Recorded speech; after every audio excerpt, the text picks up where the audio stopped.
Hello folks, so this is 12-5 and this is the action potential. And really everything we've done so far is leading up to explaining this action potential because this is how signals are sent down a neuron. When the dendrites receive a signal, and typically these dendrites, they're going to be stimulated via a chemical, so a ligand or ligand gated channel, and then there'll be a signal will ultimately be hopefully be sent. I mean, we need to send signals throughout our body down the neuron. So this is we're going to graduate from the graded potential to the action potential in this section, and it's all about sending signals. So here we go. So first of all, an action potential, you see four steps here. Now we're going to explain each step to you. But an action potential is self-propagating and it's incremental. Remember how I said to you, depending on when you listened to the last lecture, I said a graded potential was decremental. It was not self-propagating. It weakened as it traveled from the origin. Well, an action potential is incremental and it's self-propagating. And it's also something else that we say. We say that an action potential is all or none. And what that means is when you hit the criteria for an action potential, and we call that a threshold, here's the word right here. When you hit that threshold, that signal is then sent to the end of the axon. And it's all or none. It either gets sent or it doesn't get sent. And it all has to do with this depolarization to threshold. That's what it has to do with. So we'll talk about that and show you where in the membrane things are occurring. The four steps of action potential generation is first of all a depolarization. Now if the depolarization doesn't hit threshold, then what you have is a graded potential. But if the depolarization hits threshold, then what you have is an action potential. Why is threshold so important? Because at the point in time you hit threshold, you open voltage-gated sodium channels. It's voltage-gated sodium channels that are extremely important here. You must have a graded potential that hits threshold and opens voltage-gated sodium channels in order to have this action potential. Well, we have to stop this. So what we have to do next is we have to ultimately close the sodium channels and open the potassium channels. And what this does is repolarize the membrane. And that returns us to a resting membrane potential. And by the way, if you already see a problem with that, then good, because we're going to talk about an issue we have here. And when I get to the slide that is easy to talk to, I'll tell you about our issue. So this is the four steps in an action potential generation. A nerve impulse is an electrical current that travels along dendrites or axons due to ions moving through voltage-gated channels in the neuron's plasma membrane. Voltage-gated channels open and close in response to an electrical voltage, so they are affected by changes in electrical charge around them. When a neuron is at rest, a charge difference is maintained between the inside and outside of the cell. This charge difference is produced and maintained largely by active transport using sodium-potassium pumps. The pumps send sodium ions out of the cell and bring potassium ions in. While other channels allow some flow of potassium ions back out of the cell, the sodium ions cannot easily get back in to replace the lost positive charges. The overall result is that the exterior of the cell has a net positive charge and the interior has a net negative charge. The difference in charge between the interior and exterior of the cell is called the resting membrane potential.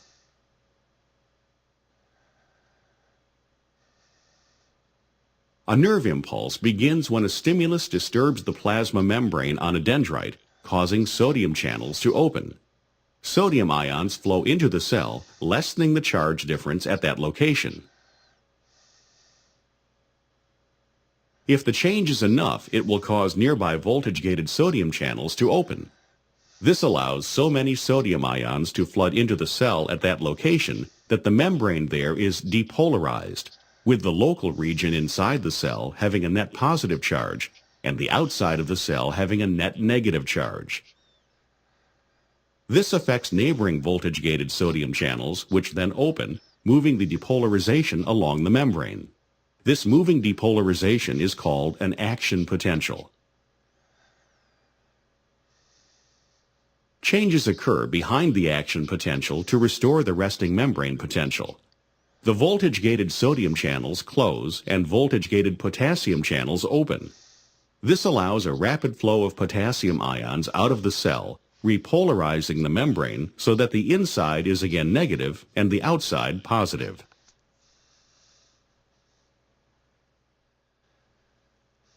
This is followed by use of sodium-potassium pumps to fully restore the resting membrane potential and to reestablish proper concentrations of sodium and potassium ions inside and outside of the cell.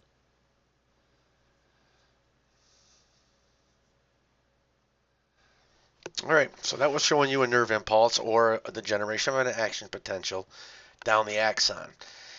And again, I hope you're scratching your head and have a few questions for me, and feel free to email me or go to online office hours or ask me in lab. But I think I know what your questions are, and I hope to clear them up by the time we get to the end. This is a very similar video.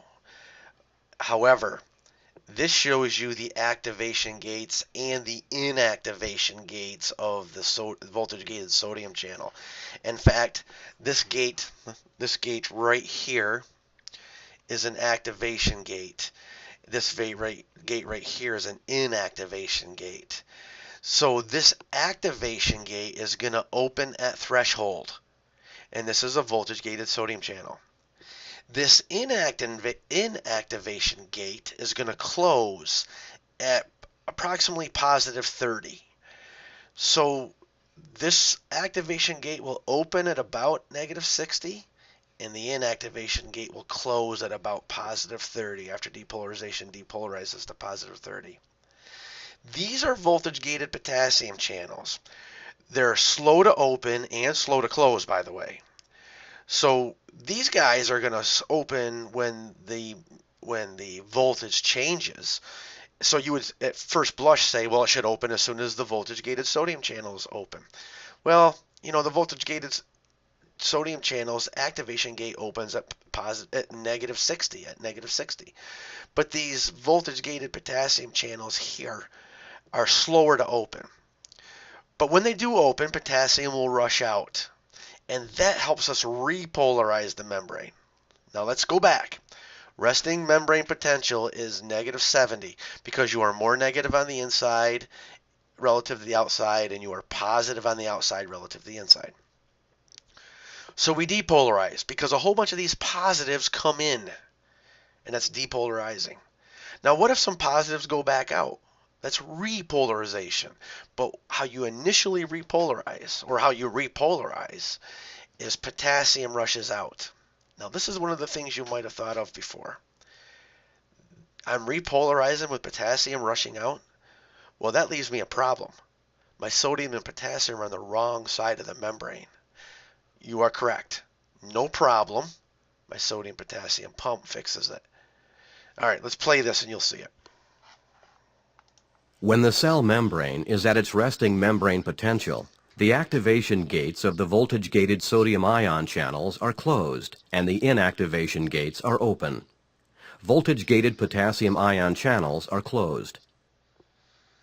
Depolarization is initiated by a stimulus which makes the membrane potential more positive, causing the voltage-gated sodium ion channels to start to open. As threshold is reached, many sodium channels open. Sodium ions diffuse across the membrane, causing depolarization. Voltage-gated potassium ion channels also begin to open, but more slowly. Therefore, depolarization occurs because more sodium ions diffuse into the cell than potassium ions diffuse out of it. As the membrane potential approaches maximum depolarization, the inactivation gates of the voltage-gated sodium ion channels begin to close, and the diffusion of sodium ions decreases. The potassium ion channels remain open, and potassium ions continue to diffuse out of the cell. The increased potassium ion permeability lasts slightly longer than the time required to bring the membrane potential back to its resting level. The extra efflux of potassium ions causes the membrane potential to become slightly more negative than the resting value. After the voltage-gated potassium ion channels close, the active transport of sodium and potassium ions reestablishes the resting membrane potential. All right, I want to back up and replay something he said. And actually you can read his words right here. If you read them right there, I'll read them to you.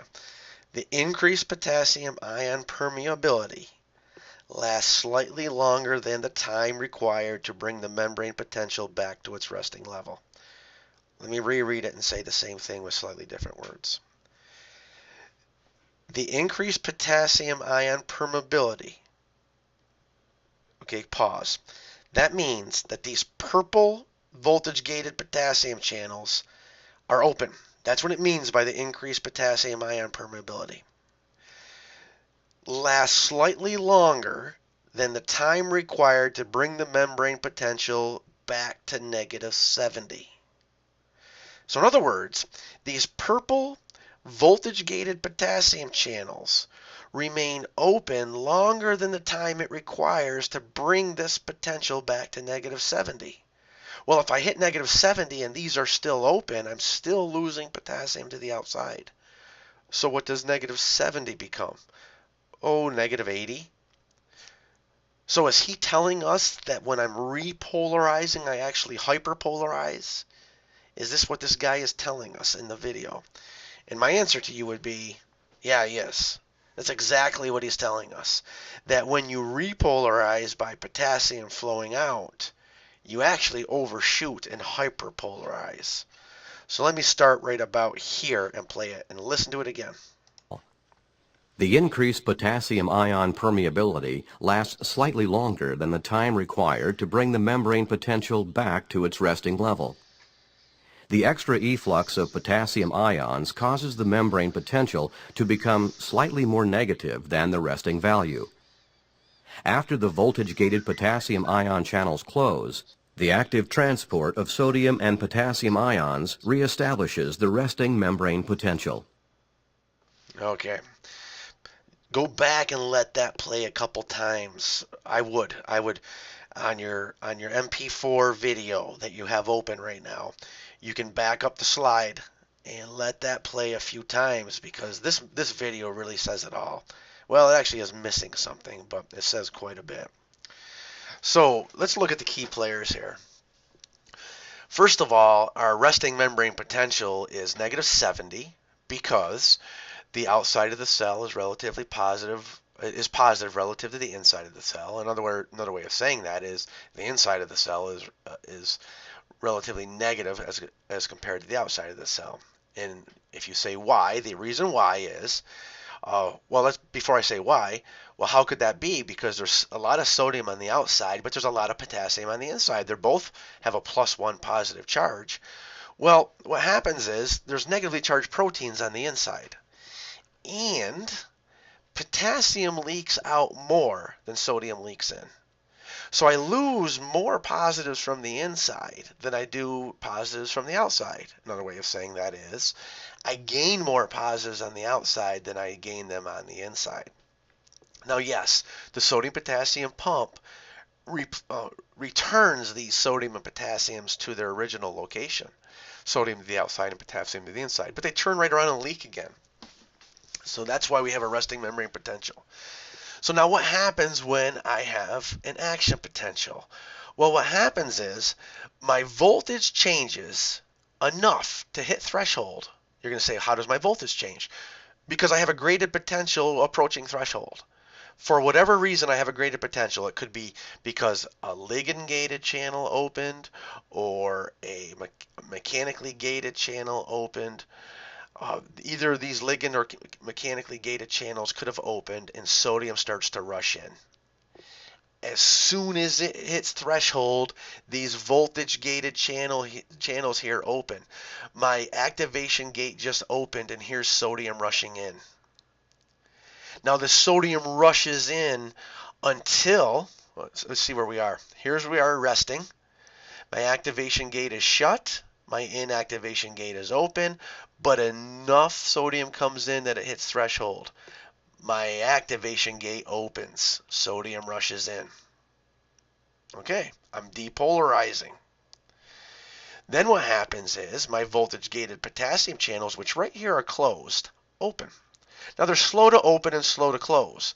When they open, potassium rushes out, and that gives me a repolarization. Now, as it turns out, that this is slow to close too. So I actually overshoot my resting membrane potential, and I do what we call hyperpolarization.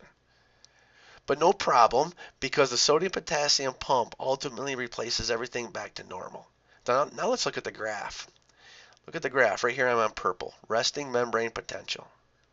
Well, I must have had a graded potential that hit threshold because my voltage-gated sodium channels opened and I depolarized. Well, as soon as I hit positive 30, my inactivation gates closed. Here's my inactivation gate closing. Here it is closed. Here's my inactivation gate closed. And my voltage gate and potassium channels opened. Potassium rushes out. I repolarized. However, these voltage gated potassium channels are slow to close. So I actually hyperpolarize a little bit. And then I return to normal. So this is the generation of an action potential. Now the point is this, that at this patch of the membrane right here, where I'm depolarizing, that depolarization is enough to open the voltage gated sodium channels right next to it. So if I extended this picture, there would be voltage gated sodium channels right here, and sodium would be rushing in. Well, that changes the voltage enough to open the voltage gated sodium channels right next to it. So right here, sodium rushes in. And you're going to say, so this happens all the way down the membrane. Yeah, it does. And I want you to remember, or I want you to think about this. This happens so fast that I can send a signal from my big toe to my spinal cord in milliseconds. Milliseconds. So it seems like there's a lot going on, but this is a very fast propagation, a very fast event. These are the graphs. When you look at the action potential, this graph shows you what's going on. So number one is resting membrane potential. Oh, by the way, a graph like this is on your test. So number one is resting membrane potential. Number two is the voltage gated sodium channels are open and I'm depolarizing. Number two is depolarization. And it's because my voltage gated sodium channels are open. So then you can go look at the yellow graph and say, during depolarization, what's happening to my sodium permeability? It's up. My sodium permeability is high because my voltage gated sodium channels are open. Well, what's going on with my potassium permeability? It's starting to increase, but remember, those voltage gated potassium channels are slow to open. So you can see my potassium permeability hasn't peaked yet. Well, right here, what's going on is this is about positive 30, and my inactivation gates of my voltage gated sodium channels close. So now sodium can't go in anymore. Let's look at the sodium permeability. Decreases. My sodium permeability decreases because my inactivation gates just shut. Well, what's going on with potassium permeability right here? Still on the increase. Why? Because my voltage gated potassium channels are slow to open, but also slow to close. So potassium is still rushing out. So I'm repolarizing at number 3 because potassium is still rushing out. So as potassium rushes out, I repolarize. Now right here is resting. Why didn't number 4 stop there? Number 4 is hyperpolarization. Why didn't I stop at negative 70? Because my potassium permeability I still had potassium permeability. My voltage gated potassium channels are slow to close. So I actually hyperpolarized. But no problem. My sodium potassium pump brings my sodium out, my potassium in, and I return to resting membrane potential. A graph like this is on your test. This steps you through it. This steps you through everything, and I might as well step through it, even though the videos do nice jobs. Here's resting. My activations, my voltage gated sodium channels activation gates are closed. Sodium can't rush in. My voltage gated potassium channels are closed. Potassium can't rush out.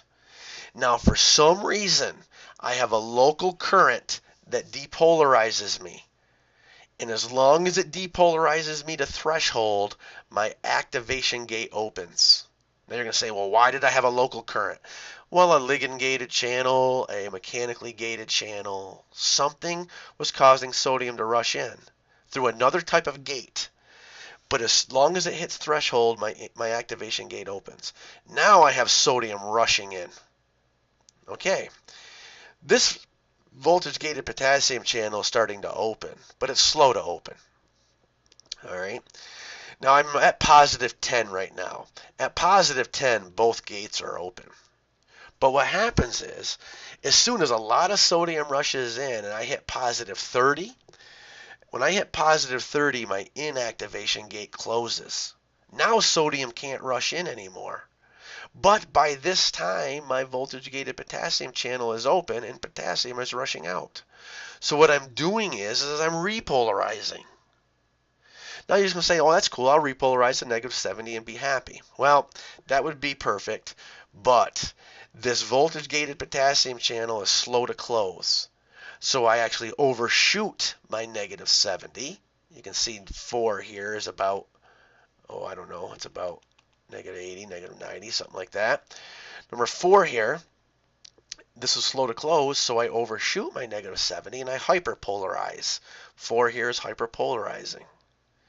But ultimately, the voltage gated potassium channel does close, and then my sodium potassium pump goes to work and it pumps all the sodium that rushed in back out and all the potassium that rushed out back in. And this graph, or a graph very much like it, is on your test without the explanations, by the way. Okay, let's talk about something else while we're on this slide. Right here is called an absolute refractory period. No matter how strong a stimulus you apply to the same neuron during this time, that neuron can't fire again. It cannot fire again during the absolute refractory period. But you can see that after I'm almost completely repolarized, right about there, I enter a relative refractory period. Now this neuron is unlikely to fire again. It's unlikely to fire again right now because the potassium is on the outside and the sodium is on the inside, and they have to be pumped back to their original locations. It's unlikely to fire again because my voltage gated potassium channels are still open and my inactivation gates of my sodium channels are still closed. So it's unlikely to fire again because of these reasons. However, with a strong enough stimulus, I could fire again. And because of that, I call this the relative refractory period. So it's this relative refractory period that means that neuron's unlikely to fire again, but given a strong enough stimulus, you could open the voltage gated sodium channels again and depolarize again right from there. You could do that. All right. So that's an action potential graphically.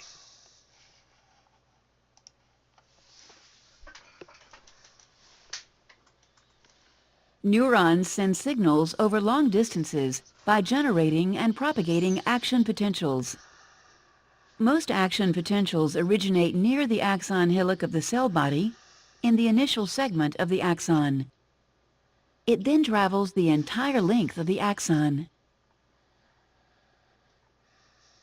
A closer look reveals that during an action potential, voltage-gated channels open and close, altering the permeability of the plasma membrane to sodium and potassium ions. A threshold stimulus changes the shape of the voltage-gated sodium channels, causing their activation gates to open. This event marks the beginning of phase 1 of the action potential, known as depolarization. As sodium ions diffuse into the axon, the membrane potential becomes less negative. This causes more voltage-gated sodium channels to open, and the membrane potential soars to plus 30 millivolts. At this point, two key events occur. The inactivation gates of voltage-gated sodium channels close, and voltage-gated potassium channels open. These two events mark the beginning of phase 2 of the action potential, known as repolarization. As potassium ions diffuse out of the axon, the membrane potential becomes negative again. However, the membrane potential continues in the negative direction, going beyond the resting state of minus 70 millivolts. This marks the beginning of phase 3 of the action potential, known as hyperpolarization. During this phase, voltage-gated potassium channels close and all voltage-gated sodium channels are released from inactivation. By the end of this phase, ions move through leak channels only and the membrane potential returns to the resting state of minus 70 millivolts. The neuron is now ready to fire another action potential. Summary: generation of an action potential. A threshold stimulus opens voltage-gated sodium channels. Sodium ions diffuse into the axon, depolarizing it to plus 30 millivolts. Voltage-gated sodium channels close, and voltage-gated potassium channels open. Potassium ions diffuse out of the axon, repolarizing it to a negative value. The membrane potential briefly hyperpolarizes. Voltage-gated potassium channels close, and the membrane returns to the resting state of minus 70 millivolts.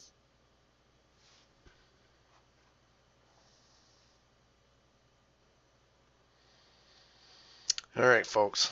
So that's an action potential, and we've looked at it several different ways, and go back and look at those videos again, and listen to the picture that I talked through again. It's not an easy concept, but it's not the hardest concept in the world either. So make sure you master that concept of propagation of an action potential. Now, having said that, now I'm just going to treat this action potential. I'm just going to say the nerve fires. That's how I'm going to say it, because I'm going to assume that you have mastered how the action potential is propagated along an axon. So I'm just going to say it fires, and all the details are something that are part of your knowledge base. Well, let's talk about a neuron firing, because we have two different flavors of neurons. Actually, we have three different flavors of neurons, but at first blush, we'll say we have two. We have an unmyelinated axon, and we have a myelinated axon. And what happens is it different how these fire? And the answer is yeah, it's different how these fire. An unmyelinated axon has no Schwann cells wrapped around its axon. Now remember, this axon is nestled within a Schwann cell. A Schwann cell supports it. But a Schwann cell doesn't wrap itself around the axon, so this is unmyelinated. What happens in this case is you have to do a step-by-step depolarization all along the membrane, every patch of the membrane.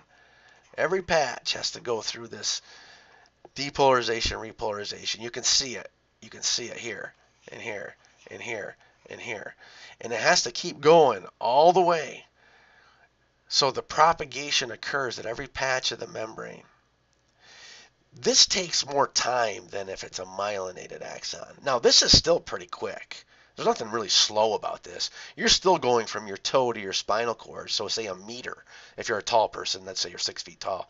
That's a meter from your toe, your tippy toe to your spinal cord. That still is happening in milliseconds, thousandths of a second. But it could even be faster. So this is called continuous propagation. Unmyelinated axons have what we call continuous propagation. And that action potential is slow as compared to a myelinated axon. Well, what happens with a myelinated axon? Well, what happens is we fire and those channels open at the nodes only. Only at the nodes.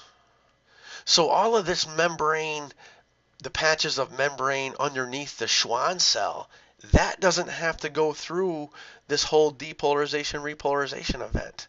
These sodiums right here rush in, they diffuse down here and cause voltage gated sodium channels to open here. Then sodium rushes in, they diffuse down here, and they cause voltage gated sodium channels here to open. Sodium rushes in, they diffuse down here, and they cause voltage gated sodium channels right here to open. Sodium rushes in, and so on and so forth. So what we say is the signal jumps from node to node to node. Oh, by the way, you learned this in lab, and just so we're clear, this right here is called a node of Ranvier. This right here is called a node of Ranvier. Node of Ranvier. So number 2 right here is pointing to a node of Ranvier. Number 3 is pointing to a node of Ranvier. So in a myelinated axon, we have this jumping firing going on, and we call it saltatory conduction. So it's called saltatory conduction or saltatory propagation of the action potential. And it's a lot faster. These myelinated axons are a lot faster than the continuous propagation. This is showing you a bare plasma membrane right here. It's showing you that. And this would be a slow, actually, A is showing you a graded potential. How do I know A is showing you a graded potential? Because it's decremental. Look at this signal. It's decremental. It's getting weaker. Oh, I can't spell decremental. I'm sorry. It's not deremental. I'll get it. The signal is getting weaker and weaker and weaker. This is graded potential. That means voltage gated sodium channels are not opening. It's just the ligand gated or the mechanically gated channel. And it's decremental. It gets weak. Spell it right this time. Decremental. It's a graded potential. All right. B is showing you an action potential in an unmyelinated axon. It is an action potential, but it's not jumping from node to node to node. It's actually every patch of the membrane, all the way down through, every patch. And it's relatively slow compared to saltatory conduction. And then C right here is showing you saltatory conduction, where the depolarizations jump from node to node to node. And it just compares the three. And this is relatively fast compared to the unmyelinated axon. An action potential, depicted as a red band, is propagated in one direction along the axon. During an action potential, the inside of the cell membrane becomes positive with respect to the outside. An action potential generates local currents that tend to depolarize the membrane immediately adjacent to the action potential. When depolarization caused by the local currents reaches threshold, a new action potential is produced adjacent to the original one. Action potential propagation occurs in one direction because the recently depolarized area of the membrane is in absolute refractory period and cannot generate an action potential. Okay, now that's worth saying to you in my words, and I'll say it right from here. Right here in the red band, voltage-gated sodium channels are open and sodium is rushing in. Okay. Well, how come this sodium can't diffuse both directions? Well, the answer is it can, and it does. It diffuses both directions.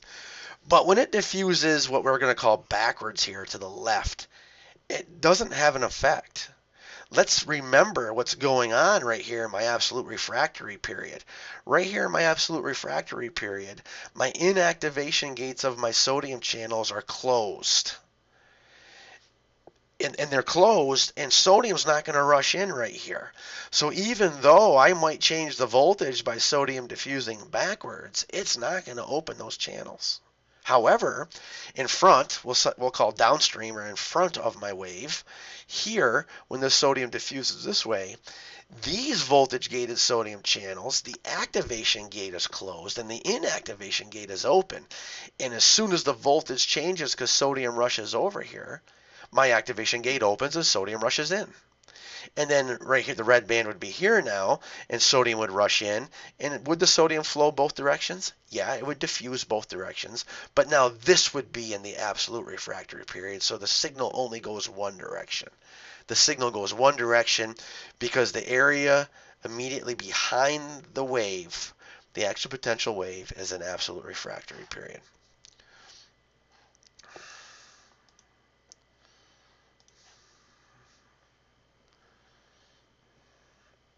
Okay, let's talk about something here. With graded potentials, I can have, remember, a graded potential can be, it could be depolarizing or hyperpolarizing. Well, if you have a depolarizing graded potential, it's called an EPSP, an excitatory postsynaptic potential. So an excitatory postsynaptic potential is when you have a graded potential that's excitatory. Will it ever become an action potential? Maybe, if it hits threshold. If the EPSP hits threshold, it becomes an action potential. Does it have to become an action potential? No, it does not have to be. So a graded potential could be depolarizing or an EPSP, but it also could be hyperpolarizing. What would I call it? And you would call it an IPSP, an inhibitory postsynaptic potential. This is an EPSP. Let's hope that green line hits threshold. It did. There's my action potential. I hit threshold. I repolarize. Potassium goes out. Over here in this node, I'm depolarizing. That's the purple line. The green line is this potassium. This blue potassium going out is my green line repolarizing. This yellow sodium coming in is my purple line depolarizing.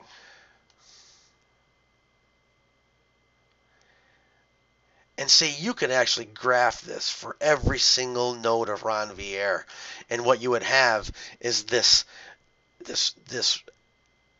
action potential would just march its way right down the screen.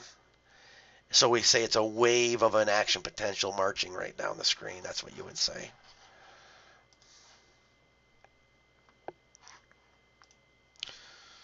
All right. Let's look at another viewpoint. Action potentials propagate in a continuous fashion in unmyelinated axons.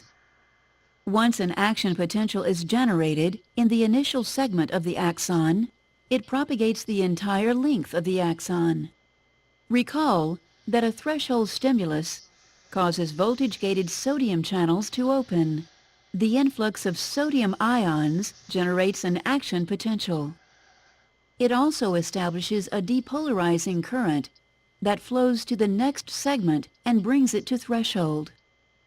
Voltage-gated sodium channels open, regenerating the action potential in this segment of the axon. Current flows from this segment and depolarizes the next segment to threshold, thus regenerating the action potential yet again. In this way, regeneration continues in one direction all the way down to the axon terminals. The basis for unidirectional propagation is revealed when we take a closer look. By the end of the depolarization phase of the action potential, all voltage-gated sodium channels inactivate and voltage-gated potassium channels open. These two events render this segment of the axon temporarily insensitive or refractory to another depolarizing stimulus.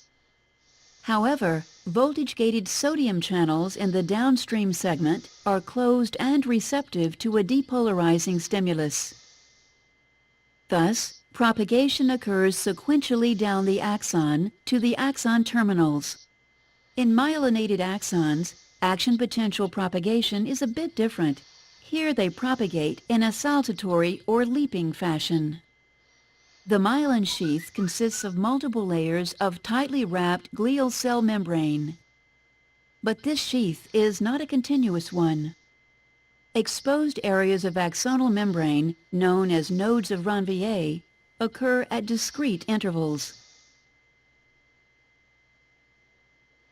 Voltage-gated sodium channels are abundant in the nodes, but largely absent between nodes.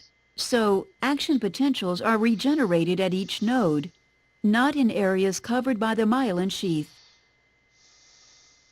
However, the myelin sheath does provide the insulation necessary for the rapid spread of depolarizing current. And the sooner the nodes reach threshold, the faster action potentials propagate along the axon. Saltatory conduction is extremely fast. Velocities often exceed 100 meters per second. In contrast, continuous conduction is fairly slow. Velocities rarely exceed 2 meters per second. Nevertheless, both continuous and saltatory conduction propagate action potentials over varying distances because action potentials regenerate along the way.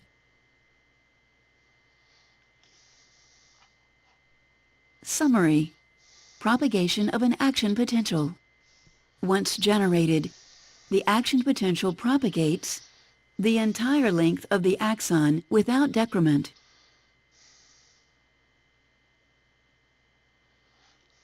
All right, that's another way of looking at it. This is the last slide of this section. This just compares graded potentials with action potentials, and I think it's worth repeating myself by looking at a couple of these rows. I'm not going to look at all the rows, but look at this. Graded potentials are depolarizing or hyperpolarizing. I shouldn't cross them out. I'm not trying to cross them out. I'm trying to underline. So they're depolarizing or hyperpolarizing. If they're depolarizing, they're known as EPSPs. If they're hyperpolarizing, they're known as IPSPs. Now think about that. If the graded potential is depolarizing, you're approaching threshold. That means that, if you hit threshold, that's excitatory. But if you're hyperpolarizing, you're getting further away from threshold. That means that you are inhibiting that patch of membrane. It's less likely to hit threshold and become an action potential.